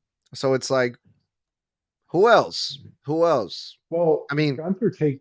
I don't want to see that again. I'm so glad there's two separate titles again. I don't need this unifying crap right here again. That's enough. How many times has this title been unified? I've lost count. mhm. I think the first time it got unified was when Jericho won it. the undisputed title for Oh, the first don't time. remind me. I'm still mad about that, even after all this time. Hey, my biggest thing that I tell people, because honestly, I love Jericho's promos back when I was a kid. That shit was funny. All right, Fuck that that's guy. I hated dude. Jericho. He he looks like my favorite is when he insulted Stephanie and Rhino. He's like, I'm gonna get that big, ugly, disgusting animal in there, and then I'm gonna get you, Rhino. Yeah. My That was favorite one classic. was what did he say? You filthy, dirty, bottom feeding, trash bag hoe. I still Yeah, remember that one. Y2J Jericho, great. Oh, perfect. Yeah. But we're going two back, but we're back to Gunther. Um, with Gunther and everything. What's next for him? It depends who wins this feud, and I really hope it's somebody he has chemistry with. I think a little bit more time with a little bit more time with Priest. They have perfect chemistry. You think about it, you got both of them great abilities. They're separate abilities as well, which makes it even better. Like opposites and opposites attract right there. Yeah. I don't want to see him in Rollins. I absolutely not. No, absolutely not. Yeah. I rather I rather see him I rather see him feud with Otis if we're gonna do that. Jesus. We're gonna throw some silly shit in there. Fine, throw Otis in there. Or throw Chad Gable in there, which I want to see again sometime. Yeah. I would like to see maybe some Chad Gable versus some Braun Breaker. That would be dope, That's I think. another thing. Like where they go with Braun, I am so intrigued by that more than anything. I want to see where they go with Braun. I hope Braun is the one who retires Goldberg. Let's call it that. Let's Yeah. call it Hey, a day right there. there's been reports that there is going to be a final match with Goldberg. Yeah, I know. And for some reason, WWE just continues to cream themselves over this dude. I've been so anti Goldberg ever since I was a kid because we But get compared to Stone you know Cold Steve what? Austin and that One Mickey of Mouse ass undefeated streak. my recent guests, Brandon from Wrestling Talk, shout out to Brandon, brought up a good point. Goldberg, when he was coming back to do these matches, it was under Vince McMahon's watch. It was under Vince McMahon's booking, and Goldberg was going over every single time. But now Triple H is running things. Now, if you bring back Goldberg under Triple H's hand, things might actually make sense with him. Things might actually be interesting if Triple H books Goldberg versus say like a Gunther. Who's to say that they don't have a great match besides what we're used to seeing with like a Goldberg? Um, I don't know. Hold on, I have to stand up real quick. I'm off screen, but I'm still. Can you still hear me? Yeah. Okay, cool. So I don't know about booking Goldberg with Gunther and stuff.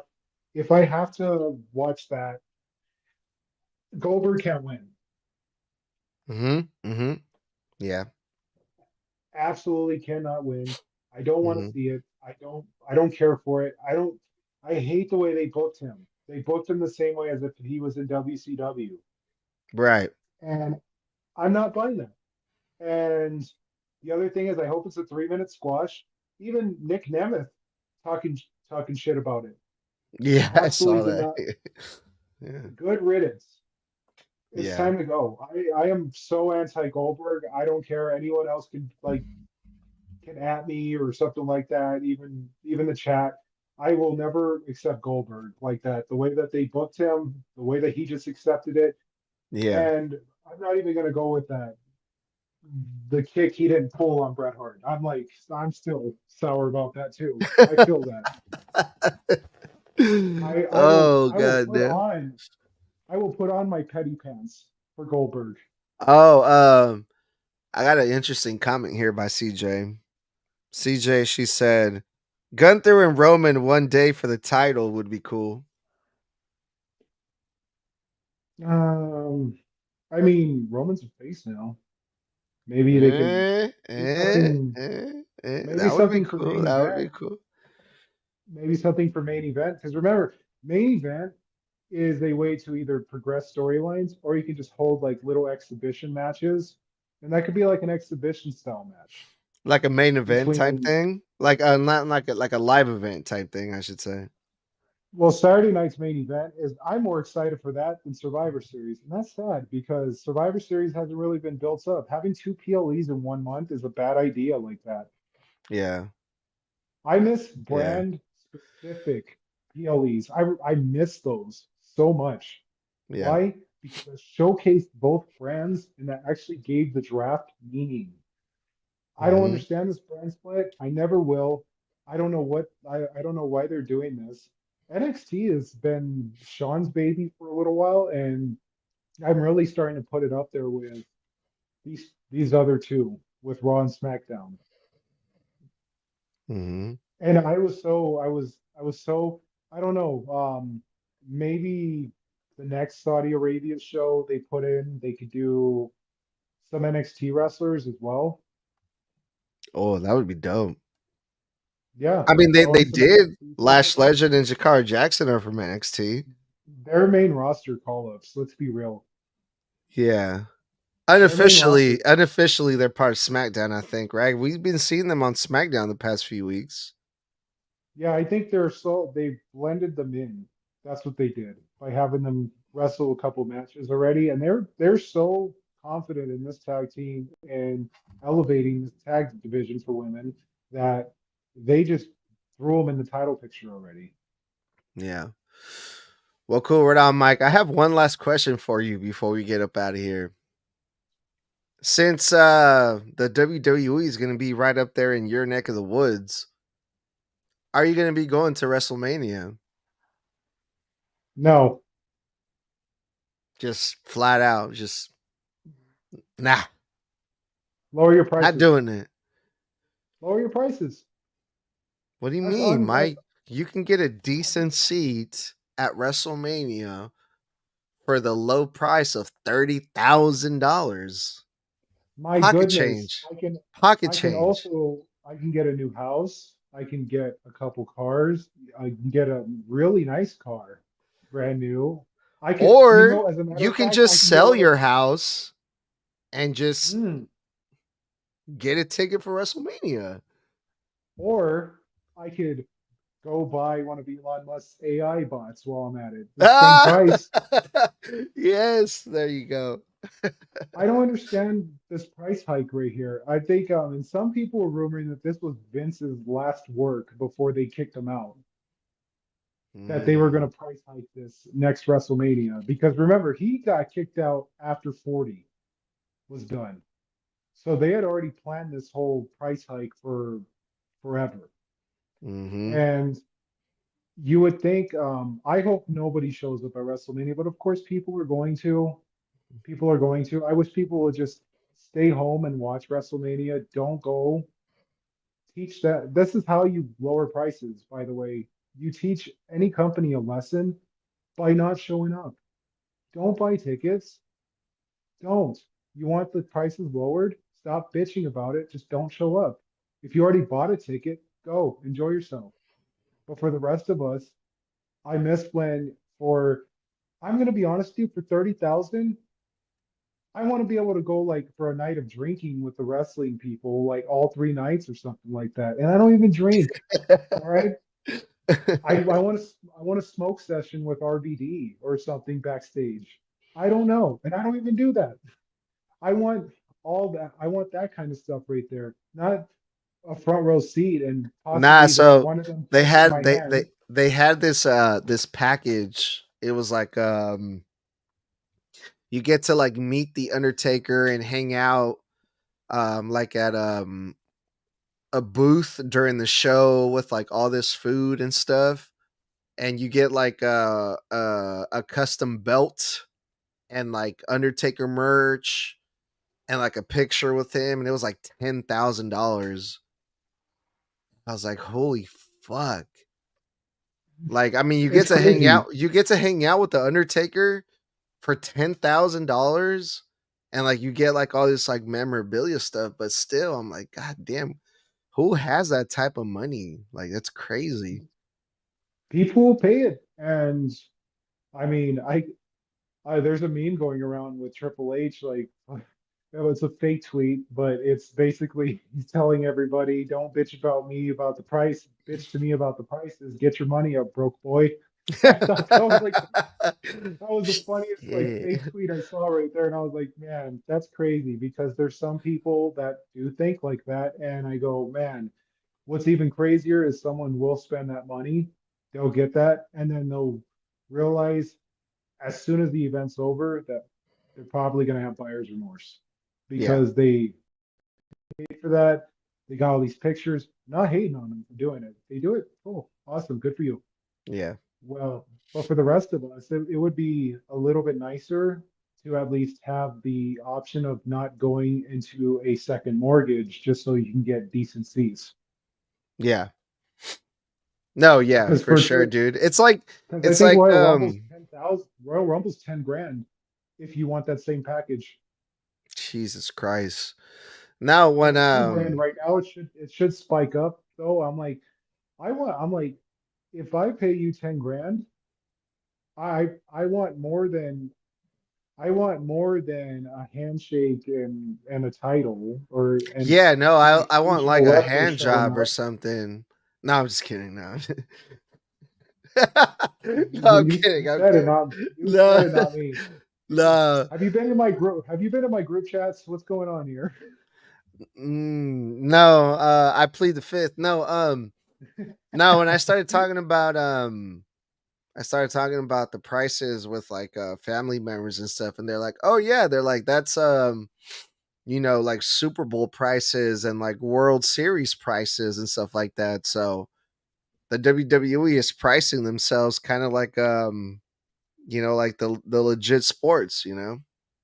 hmm Like a nosebleed for because Raw's going to be in my literal neck of the woods on the 29th, Mhm. and it's about $200 if you don't want nosebleeds for just for Raw. Like you get Mhm. nothing else, no parking pass, no nothing. You just get a seat, and that's it. That's Mhm. $200. If Mhm. you want nosebleeds, I think it's like 120 bucks. When I went to see Raw's War, I asked my uncle who took me, I'm like, how much were tickets then? $39 where we sat. Mhm. $39. And that was Mhm. nosebleeds. And so it's kind of crazy. They want to blame inflation, the venue, this, that. It's not that. I don't know what's going on, but they have the ability to change the price on that. They do. And for those that Yeah. want to, still have that whole excuse that lets them off the hook with worrying over stuff like this, that it's inflation. Well, duh, yeah, things go up in price, but last I checked, Not that eh, much. you don't need it that much. This just looks like you're gouging off popularity because when it was pay-per-view before it became streaming, WrestleMania was $50 at the most. That's how much it used to cost to order it on your Yeah. DirecTV and stuff. Dude, If you someone wanted like someone posted a picture of like a old WrestleMania ticket from I think it was like 2000 or like 2001 or something like that. It was $100 for a yeah, to go to WrestleMania ticket. WrestleMania.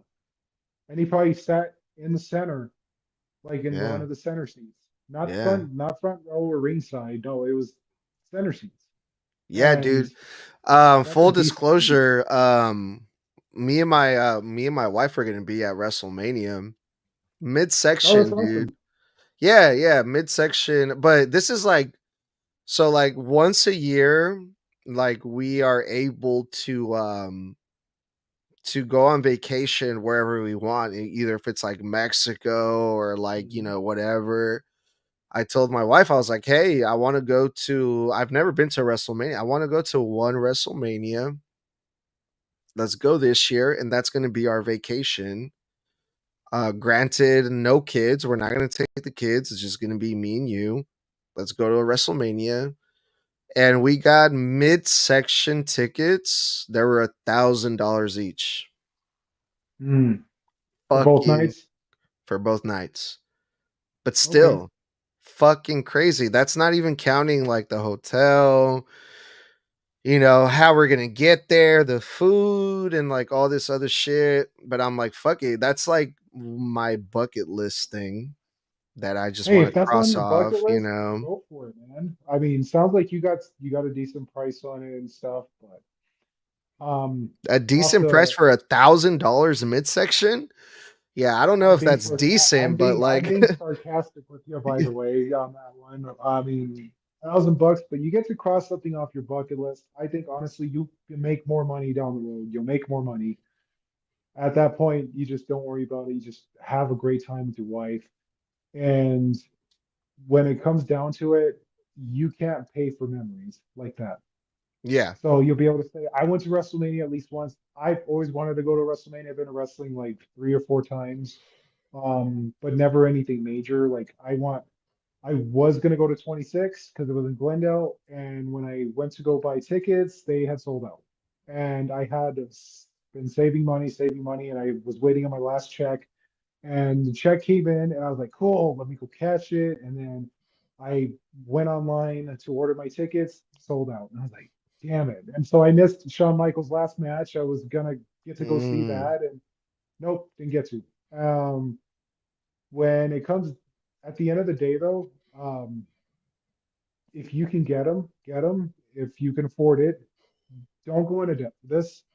And I know some people that are going to go into debt for this. And I'm like, hey, I mean, as one man telling another man, I don't tell anybody what to like. I don't count no one's money or drinks, but I do tell people this, like, if this is what you really want, you're not doing it because it's the thing to do as a wrestling fan, but yeah, this is actually on your bucket list. We'll do it. If you don't want to do it, drop the money on something else. Like, do you know that you could take 2 grand and you could probably pay for an appearance for a wrestler yeah, to just chill with you for like a couple hours or a few hours or something like that? That's how I look at things. I'm like, man, I can get so much more out of this stuff. I just don't see, how do I put it? I don't see the value in going to WrestleMania as much as it's on my bucket list. I don't see the value in crossing it off mine. yeah. No, yeah, for sure. I'd rather Well, like we still I'd got and rather and it go was to like the World Cup is coming here soon too that I wanted to go to. So it's like fuck, now I'm not going to be able to go to the World Cup now because I want to I decided to go to WrestleMania. I'm like fuck. Oh well. or you grind and whatever it is that you want to build on this platform and you do it that way. Hopefully, Create your own create your own hopefully. destiny. Yeah, you're right. Or Absolutely right about that. make some friends with one of the soccer players and just be like, hey, since we're good enough friends, give me some tickets, bro, or something. I mean, it's it turns into, it's not riding coattails. It turns into, the more people you know, the more access you get. Like, I don't want to make more money in life. I want more access to things. And I know it takes either more money or it takes more, connections. hmm And that's what it comes down to. And I've noticed that just living in a small town, they don't give a shit how much money you make. If you ain't got the connections or the credibility, you don't get shit done in this town. And that's the crazy part. Because hmm there's some people out here, they were making tons of money in like the city and stuff. But when they come out here, it's a totally different atmosphere. So I'm looking mm at it like the get some access to what you want. So Edgar, Access. you're gonna doing some great things on here. I've been noticing you, been watching your platform and everything. If you continue doing what you're doing, you're gonna blow up and you're gonna blow up big. And there's gonna be people that are going to invite you, like the next Chris Van Vliet I could be talking to right now. I could be talking to the Wrestling Classic. I could be talking to the next Sean Ross. I could be in a good way. I could be talking to one of these people right now, even the ones in the chat, that as much as I've shown my dismay about the WrestleMania prices, that doesn't stop me from being able to accrue something that can get me in. hmm Why? It's all about where you're going with what you want to do. So, I mean, I'm happy for you. You're going to WrestleMania. Mm-hmm. I'm probably not happy with what you paid. You should be paying less Mm-hmm. because that's on a lot of people's bucket lists. Mm-hmm. But I do tell you like this, get lots of pictures and Yeah. always go to the outskirts restaurants because that's where the wrestlers are going to be. Go to a Whataburger. You might run into you might run into Bo Dallas. Yeah, dude. Oh, that's right. Yeah. And the whole faction. No, thanks, Mike. That means a lot to me coming from you, man. I appreciate that. And that's another reason why I decided to pay the amount of money to go there, because I'm not just going there for the show. I'm going there to engage with wrestling fans, and I'm going to be wearing my merch, and I'm going to be like promoting myself and advertising myself out there too, you know? So that's like I kind of look at it as like an investment in a way. Hmm. That's what I'm looking forward to the most. Yeah, I'm looking forward to the show, but I'm looking forward to all the events and everything that's going to happen before and after the show too, you know? So Yeah, it's a anything is win-win. possible, and you never know. What I would I mean, since you have a growing podcast and everything, I really love that intro where you have Kurt Angle introducing you. You should reach out to him and see if he wants to do an episode. And I mean, this is my suggestion right there. The resources you have now, you could very well say, I have so much in control of my bucket list that I could probably get myself upgraded to those $10,000 seats just by doing what I'm good at. You're really good at this. And I know that if you just contact one of these people, you just need a yes. Because that's what you told yourself to get these tickets. You said yes. And Yeah. that's really what it's all about with that's what it's all about. And I've seen that through just these watching wrestling honestly has been like one of the most motivating things. I don't know, people get motivation out of weird places. It's this and Dragon Ball. Those have been like my two top things that really do like motivate me and stuff always to get better every day. And that if you're going to if you're going to go for a crowd, put yourself in that crowd and how do you want yourself to look in front of that crowd? That's who you're pleasing, you. And I don't know, I just got inspired all of a sudden. Or it could be the coffee I slammed before you and I started talking finally kicking in. I'm really not sure. Yeah, But no. what I can tell you though is my thing to you is I want to hear when April comes around that you used your talent to get yourself in those $10,000 seats by paying nothing because you made connections instead of more money. Hell yeah. No, yeah. I like that. I'm a I'm a strive for that, you know. No, that's good, Mike. Every time you are motivation, Mike. You're inspiration to me and a lot of people. So I appreciate your kind words, man, and you make me want to keep grinding, you know. So thank you for that. Appreciate you. I'm just here, man. I want to see people win, and I also want to make them laugh and make them think and make them do all those things right there. But first, I have to make sure I got myself on the same center. Yeah. Um, and then, um,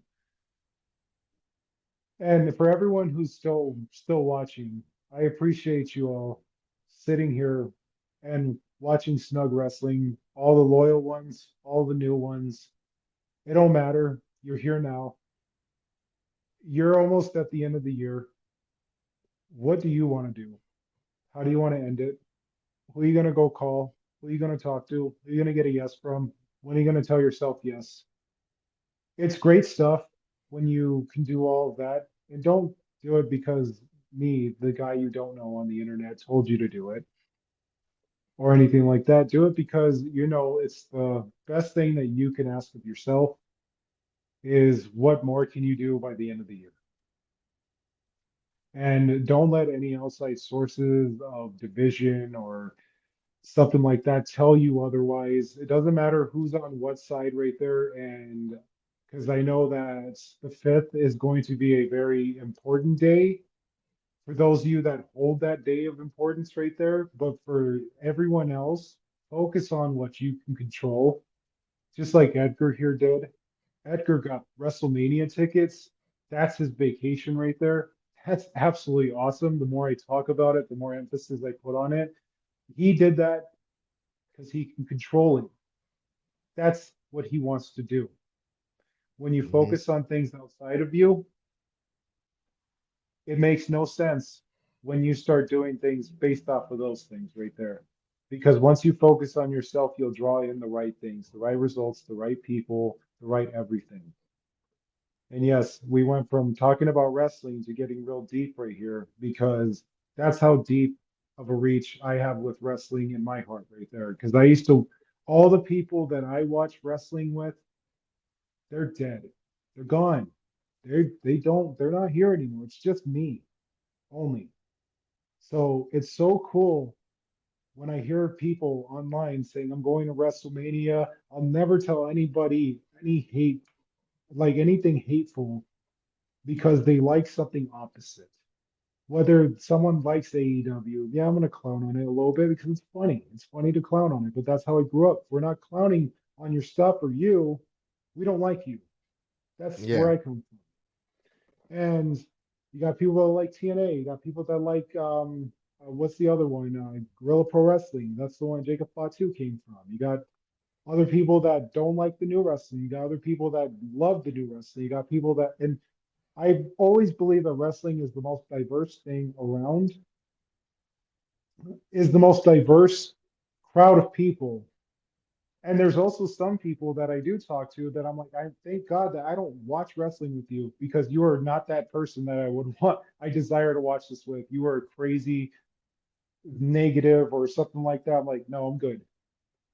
But for the rest of you that are in this chat, enjoy enjoy what you enjoy. And if it's something that if and make sure to let people know you enjoy it, even if you get backlash for Hmm. it. It's not the end of the world. Keep liking what you like. Hmm. I may not like what you like, you may not like what I like, but that's okay. We're still down the line, we're always going to be wrestling fans. Absolutely. And if there's going to be anything that really is like if there's anything that, people feel like, oh, you're just hurling insults at each other and stuff, most of the time it's in good fun. And you should be working in the comments like your favorite wrestler because you really think your favorite wrestler is getting punched in the ring? No, they're putting on a show for you. So put on a show with each other. Cut a promo on each other. Why is your wrestling better than their wrestling? But at the end of the day, you're still fans. That's all that matters. Yeah. Just Hell because I yeah. don't like AEW, I don't think that I don't think someone's a bad person. Or if somebody likes AEW, they don't think I'm a bad person. Hmm. So, I mean, you wanted something, you keep mentioning motivation and stuff. If there's anything that is wrestling related, it's that right here because I've noticed this a lot in people's comments and stuff. They have to get on burner accounts to do it and everything to talk their shit and stuff. But guys, talk your shit, but just remember, it's just shit talking. Okay? Yeah. Don't start threatening each other over this stuff. All right, MJF is not going to call you and say, "Hey, thanks, bud, for holding my back and for keeping my back as me as the top hill and everything. You sure showed that Gunther fan what's what." He's not Yeah, going to for call you and sure. do that. Okay, that's not how that works. But if you want to be a fan of something, be a fan. Have fun. Yeah. CJ has a funny comment here. She's one of like the original Snug followers. She said, that's why it's fun to watch Snug, even though he's acting like a heel, it's all in good fun. So they know what's up, Yes, you know? we're working. Like when I make Yeah, memes, I'm working. Okay. yeah. If you take it seriously, take it to heart, that's the thing you need to work on outside. You need to get off this platform and you need to go work on that because you're taking things too personal, way too personal, over something so artificial, over something so abstract that, and I get this a lot too, like the Carlito thing. I got to learn Chinese. Ah, yeah. Yeah. Crazy how much backlash I got. I'm like, it's a heel doing heel things, and these are the same people that want the Attitude Era back that are complaining. Same people that want the Yeah. Attitude Era back. You're never going to get it back when you keep taking things so personal. Even Io Sky and Kyrie Sane, they don't care. Yeah, they were They like, said, nah. Yeah. no, it's just stupid heel doing stupid heel things. That's really what it was. They were working. And if there's yeah, if you're gonna be in the comments arguing passionately over something that, because I've never gotten into a big old argument over Bret Hart, like where I'm like ready to fight somebody. Oh no, no, no, absolutely not. I'll get in a debate with somebody like why Bret Hart it might be better, might be in my top five versus like why he's better than Sean or why he's better than such and such, and maybe somebody else say no, Sean's better than Bret, and then low debate. But that's it. I don't think they're a bad person. I don't hate them. It's just like, all right, you're all right. But there's some people that do take it to heart and then they start going after people personally. And it's like, okay, well, I don't think this platform's for Yeah. you. Yeah, no. Yeah, There's we've just all so, been there. I've been there. It's because fucking crazy. Bret Hart's never DM'd me and said, hey, I just want to let you know that I like that part where you said that Goldberg, it sucks. All right, because let me tell you something about Bill Goldberg. Okay, Yeah. he's never came into my DMs and said that. Okay, Let me pay I, you for I, for talking good about I, me. I don't like Ryan Reeves, and I never will though. Ryan Ryback. He will always be Ryan Reeves. He changed his name so he can keep that damn stupid name. But I don't like Ryan Reeves. He's basically Maven if Maven went somewhere in his career. I think I don't know. I think Maven probably had a little bit better career than Ryback did, He didn't Bro has so much glazing. Krispy Kreme is taking him to court. he? I've never seen a man glaze himself that bad. In all honesty, at least he made it. I mean, there's like 99% of the wrestlers that show up don't even get to get that far where they're taking a chair shot from Undertaker or something. So good on him.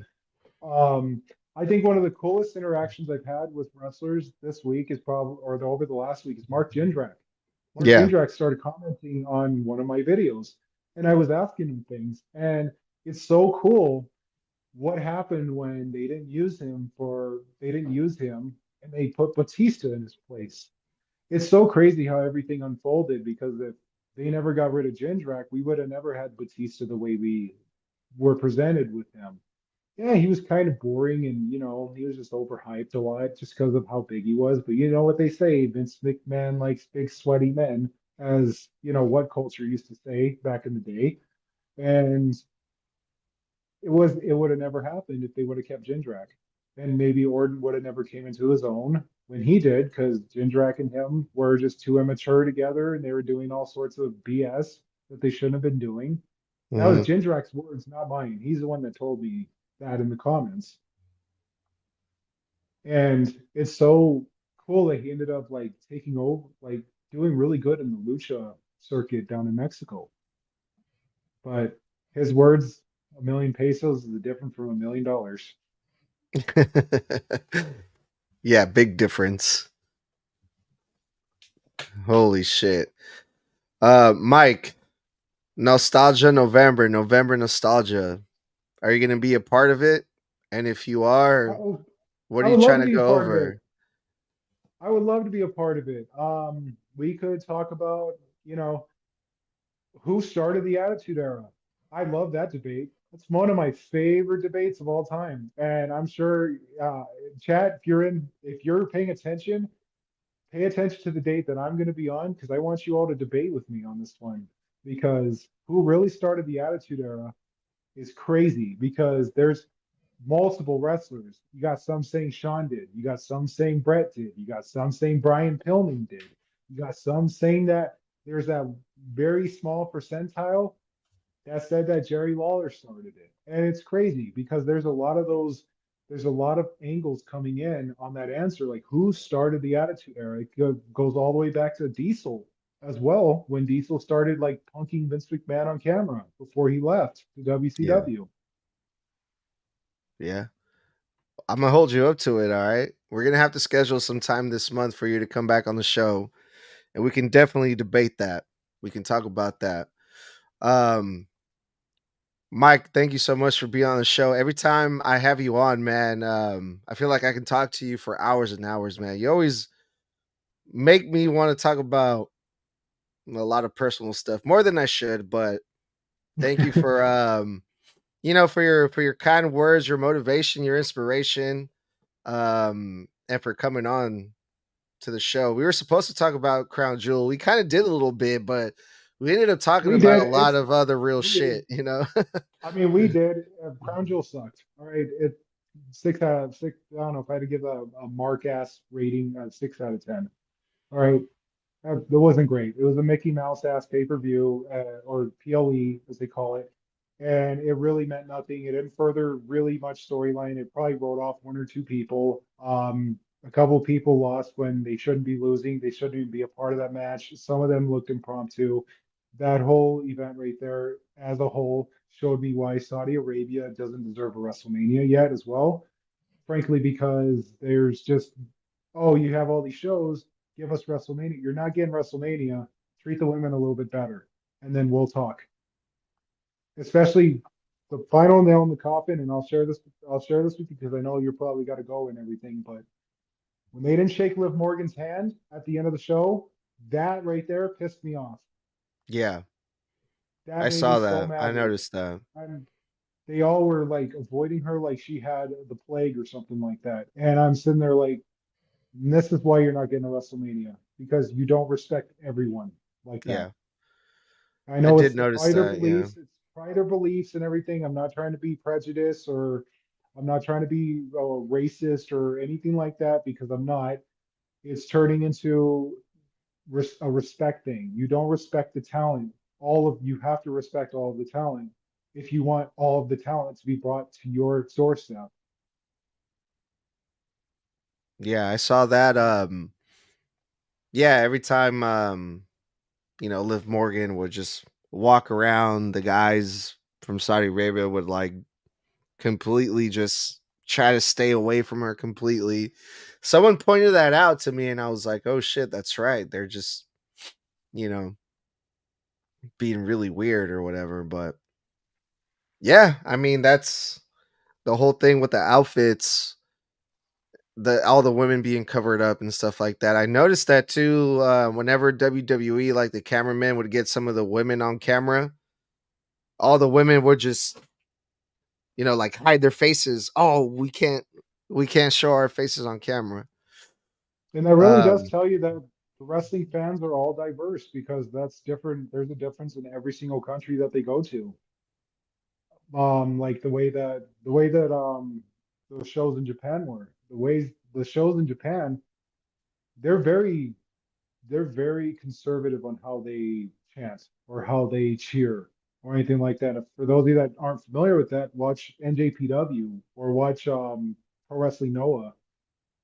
You'll see the crowds. The crowds are just like that in WWE as well when they mhm, go to Japan. When they go to Germany or they go to anywhere in Europe, they're the loudest crowds out of all of them.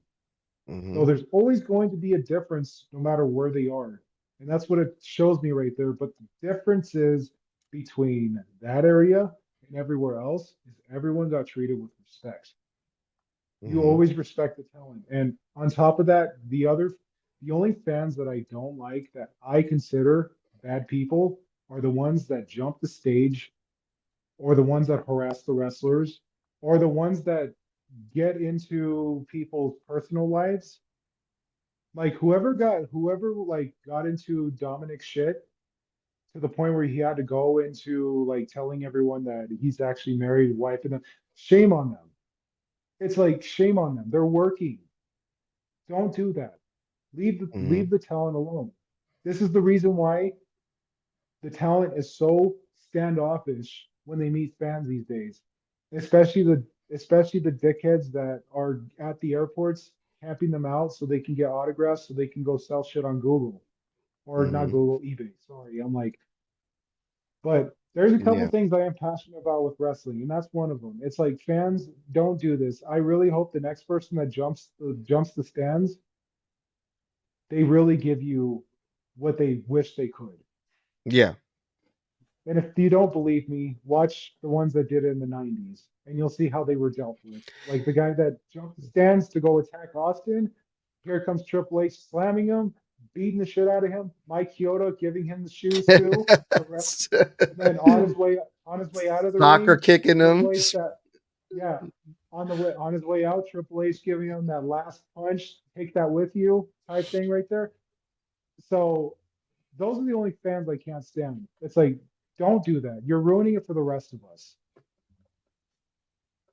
Yeah. No, most definitely. Um, Such a great episode, Sorry, Mike. Thank you. Thank you so much for I go this. on tangents. I go on tangents a lot. I apologize, but No, it's just man. Don't apologize, dude. This is great. This is great stuff, man. This is great content. I love it. That's why I as love having you on, Mike. It's always some Trips used to say controversy. as Trips used to say back in the day in the Attitude Era, and that sounds like a good piece of business. Yes, right. Right on, Mike. Tell the people one last time where they can find you at before we get up out of here. All right, so you can find me on TikTok, Instagram, Facebook, the Mike Omega. I'm not hard to find. You can find me. I'm the guy with the side by side in his profile, or the guy who gets accused of being on roids, which I find an honor, sadly. What? I What? find that an For real? honor. I get accused of being on gear, and I'm like, whoa, I've reached that point. That's so dope. And like Hey, they dude. expect Yeah. me to be insulted, and I'm like, this is dope. I'm getting accused of being on roids. Yeah. Awesome. I love that. I love that. So yeah, No, definitely check out everyone Mike. can Yeah. everyone can find me on those three platforms right there. I am on Threads as well. I don't know why. It was a thing to get back then. But anyone else, just shoot me a DM, shoot me a follow. You want to collab or something? Just let me know. I mean, I'm always love to entertain, always love to motivate, and always just like to be me. That's what it is. Right on. And my name is Edgar. I'm the host of Snug Wrestling. Thank you guys, everyone, for hanging out with us tonight. Thank you, Mike, for being on the show once again. You're awesome. And we will talk very, very, very soon. Good night, everyone. Absolute pleasure. Good night.